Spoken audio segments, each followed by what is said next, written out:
absorva o que eu vou falar com vocês como sendo algo mesmo, como um incentivo para continuar, tá?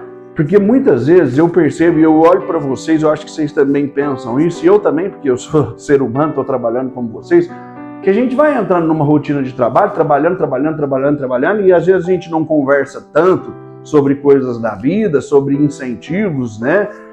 No sentido de que aonde a gente quer chegar, por que eu estou fazendo isso, por que eu estou trabalhando aqui, porque essa loucura, e passa dia, começa dia, e tudo aqui vai virando uma rotina e às vezes a gente não para pensar, bom, onde eu estou indo, aonde eu quero chegar.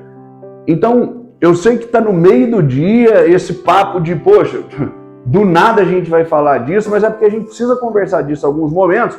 E para mim também é difícil simplesmente levantar, chamar todo mundo aqui e começar a falar disso. Vocês estão percebendo o que eu estou dizendo? Eu sei que parece algo meio de doido. Mas eu gostaria de, então, de pedir para que vocês recebam essa mensagem positivamente, né? Para que vocês reflitam sobre isso. E eu só vim aqui falar com vocês sobre isso agora porque eu estava ali na minha sala e sem querer, nós estávamos falando de trabalho, eu e a Laísa entramos nessa discussão. E foi muito positivo. Eu senti até uma energia muito forte no que a gente estava conversando e do nada a gente começou a conversar sobre isso. E eu queria então transmitir para vocês também, tá? Nós estávamos trocando uma ideia, e Laísa, você me dá licença para falar isso aqui, só para contextualizar. E eu perguntei assim para a Laísa, falei, Laísa, onde você quer estar com 40 anos? A hora que você olha para você enxerga o quê? Onde você quer estar? E aí ela falou, olha, doutor, como assim, né? Onde eu quero estar aos 40 anos? Eu penso mais objetivos a curto prazo, que aí eu posso, pelo menos, me organizar. Eu falei, não, mas a gente, além de objetivo a curto prazo, nós também temos que ter objetivos de vida, né? E todo mundo uma hora olha e fala, pô, com 40 anos eu me vejo assim. E ela pegou e me falou algumas coisas que me chamaram a atenção e eu conversei com ela, eu queria também que vocês refletissem sobre isso. Ela falou, eu com 40 anos eu quero ter uma fazenda, eu quero ser uma advogada de sucesso, ou dentro de um grupo, ou com o meu escritório próprio, e eu quero ser uma advogada que mexe com negociação. E na hora eu falei, putz, que sonho grande, né? Porque eu falei com ela, Laísa, uma fazenda hoje para você criar esse café que você quer e esse gado, custa no mínimo 20 milhões. E ser um advogado de sucesso e também mexer com negociação propriamente dito, também é um sonho grande. Eu falei, e o que você pensa em fazer para chegar lá? E aí a gente ficou num momento assim. E eu fiz a seguinte reflexão com ela. Gente, para nós atingirmos os nossos sonhos, para a gente chegar onde a gente quer, o que a gente tem que fazer? Respondo. Olhar e repetir ou aprimorar pessoas que estão lá. Ou seja, se você quer ser um fazendeiro, você tem que pegar um fazendeiro e começar a ver como ele age. E começar a tomar decisões como aquela pessoa toma, a pensar como ela pensa e a fazer as renúncias que ela faz. Um advogado de sucesso, um advogado negociador, ele tem todo um perfil, ele tem toda uma forma de agir no dia a dia. E aí eu pergunto, vocês estão dispostos a abandonar a pessoa que vocês são hoje para se tornar a pessoa que vocês querem ser? Vocês estão entendendo o que eu estou falando e o que a gente conversou ali? Se você almeja algo para a sua vida e as pessoas que estão lá são de uma determinada forma, acreditam em determinadas coisas, pensam de determinada forma, agem de determinada forma, que muitas vezes traz até uma apatia. Você fala, nossa, essa pessoa age desse jeito, esse cara é desse jeito, esse cara faz isso, esse cara pensa assim. Mas, se você, no seu íntimo, quer se tornar determinada pessoa com determinado perfil, você tem que começar a observar o que essas pessoas fazem e ver se você está disposto a ser daquele jeito. Vocês estão entendendo? E a partir do momento que você, então,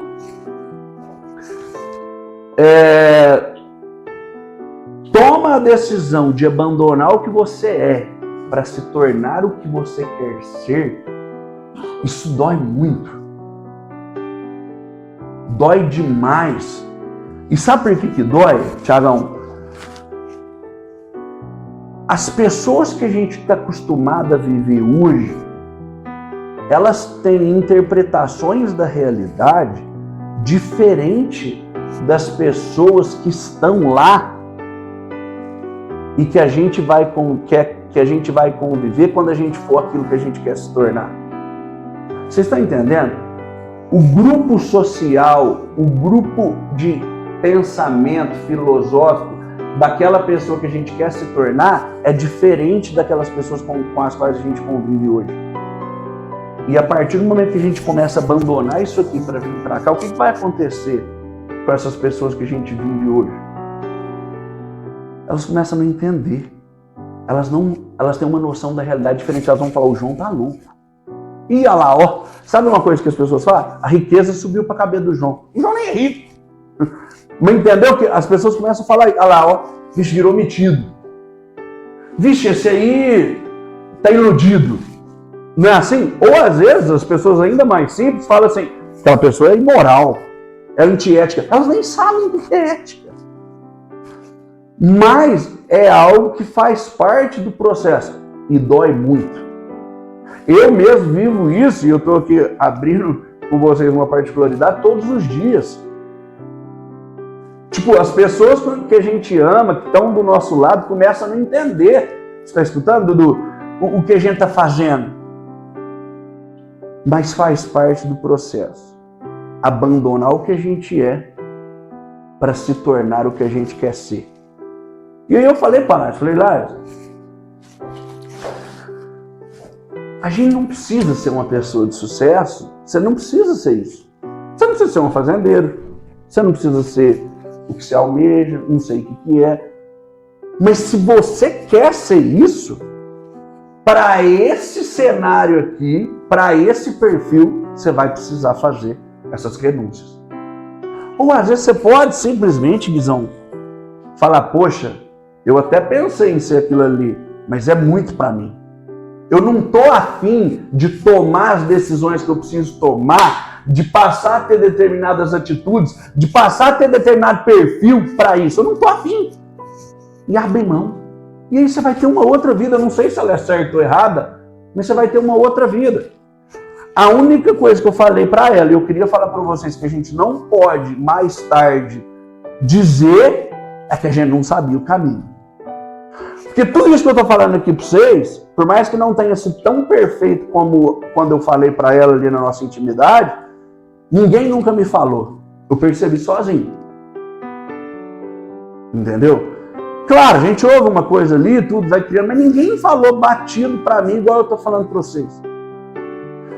E quando a gente está andando, quando a gente está indo atrás, quando a gente está trabalhando, está indo nos nossos objetivos, a gente fala, cara, o que eu estou fazendo? E aí, eu queria compartilhar com vocês uma situação que eu me coloquei. Eu fiz de tudo para chegar nos meus 30 anos, de tudo. Porque o caminho, ele tem muitas agruras, ele tem muitas dificuldades. E sabendo disso, eu fiz de tudo para eu chegar nos meus 30 anos, de modo que eu olhasse e falasse assim, poxa, tá mais difícil eu voltar do que continuar. Vocês estão entendendo o que eu estou dizendo?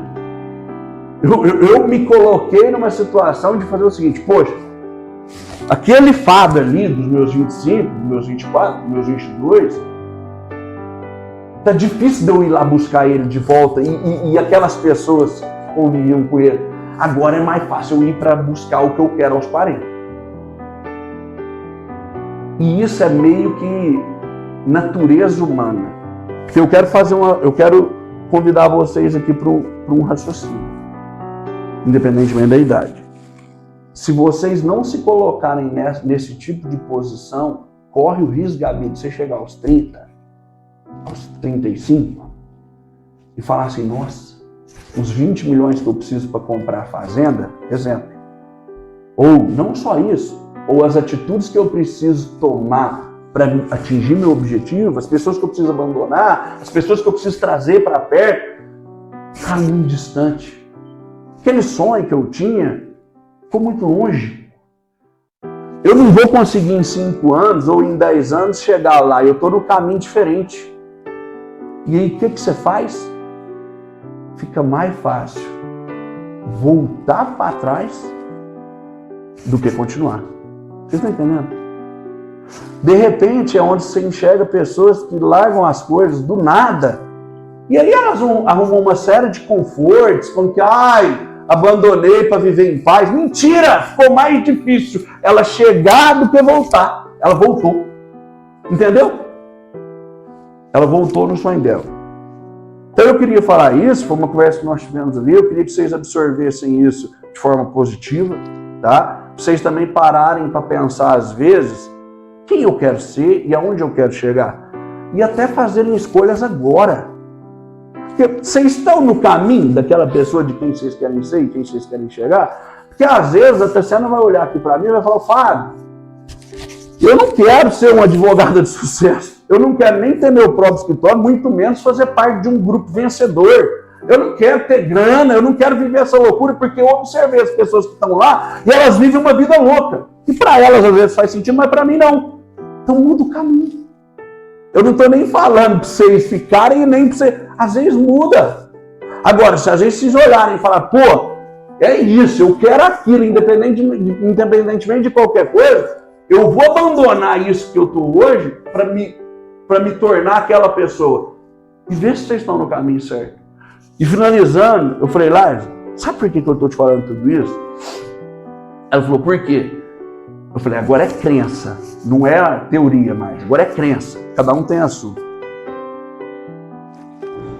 Fiz a seguinte pergunta para ela, Gui, qual é o momento que o homem está mais suscetível dentro das fases da vida, infância, adulto, velhice, que ele está mais suscetível a escutar Deus, ou melhor, a receber Deus. Isso é crença, viu, gente? Que ele tem menos malícia, que ele é mais assim, não tem intenção, segundo as intenções. Qual é esse momento? Na minha cabeça, é na infância. É na infância que a gente está ali com a alma limpa. E é exatamente na infância que os sonhos surgem, né? Na infância, na adolescência, na hora que você está ali, você começa mais ou menos a tecer os seus sonhos, né? E depois você vai aprimorando, mas você tem os primeiros gatilhos. E aí, na minha cabeça, no momento que você tem aqueles sonhos, foi Deus que colocou na cabeça de cada um o que elas querem ser, o que elas querem fazer, onde elas querem chegar. O meu é diferente do seu. Enfim, cada um tem o seu. No entanto, se no caminho, aos 30, aos 35, você olhar para trás e abandonar aquilo, você também, na minha cabeça, está abandonando talvez o seu próprio ofício aqui na Terra e até o sonho de Deus. No seguinte sentido, cada um tem uma missão. Aquilo surge na nossa cabeça algum momento, algum dia. Quando você volta para trás e deixa de ir para frente, a missão falhou. E aí, cada um vai acreditar numa coisa, uns vão acreditar que nós vamos voltar para cumprir uma outra coisa, outros vão acreditar que não. Mas é isso que eu penso. Então assim, era só isso que eu queria falar para vocês antes do almoço. Foi uma conversa que nós tivemos, que eu falei, poxa, às vezes a gente tem que ter esse papo, o que eu estou fazendo, onde eu estou, por que eu estou trabalhando aqui? E é o que eu pensei, é o que eu convidei a Laís a pensar, num momento muito legal que nós tivemos, viu, Lars? Eu fiquei com uma energia muito positiva. E pensem nisso também. Se vocês estão dispostos a abandonar as pessoas que vocês são, por aquelas que vocês querem se tornar. Beleza? Valeu, gente. É isso aí.